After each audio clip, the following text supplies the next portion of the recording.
1946, judgment is redemption. January 31, 1944. My German friends. Two kinds of news about Germany are stirring the souls of everyone who loves both Germany and humanity. One group of reports tells of the misery that the Germans are suffering, and the other tells of the misery that the Germans are causing. We hear of the millions of homeless Germans, and simultaneously, we hear of the millions of slave workers who are deported to Germany. We hear of the growing lack of food in Germany, and at the same time, we hear of the gradual starvation of the subjugated nations for the benefit of the German people.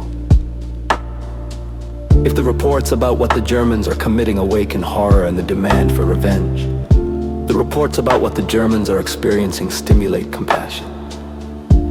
But when this compassion is awakened, one is again called back to the desire for revenge. Today, everyone lives in this sense of conflict. There is only one explanation for this conflict between anger over Germany and compassion for the German people. What the German people are now experiencing is judgment.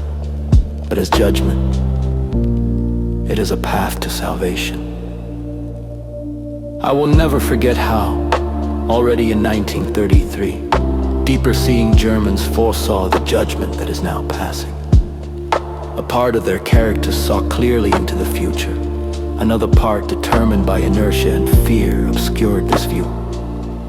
The German nation knew, and yet did not want to know into whose hands it had fallen.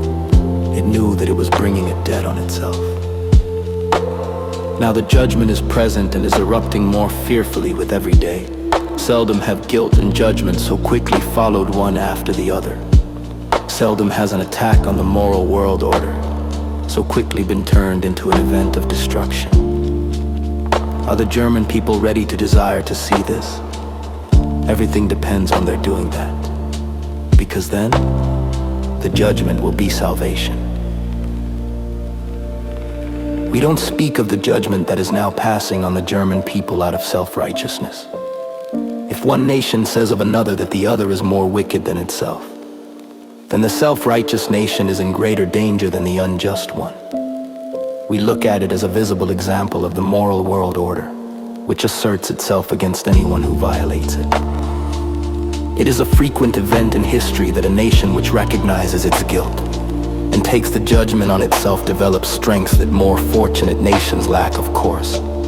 That is not always so. The catastrophe of the First World War led only small circles inside Germany into the depth. The nation as a whole did not take the catastrophe for the warning that it was. The German nation deceived itself with the claim that it was not even partly to blame. It had hardened itself against the word of judgment, and so it was driven into the guilt and judgment of the Second World War.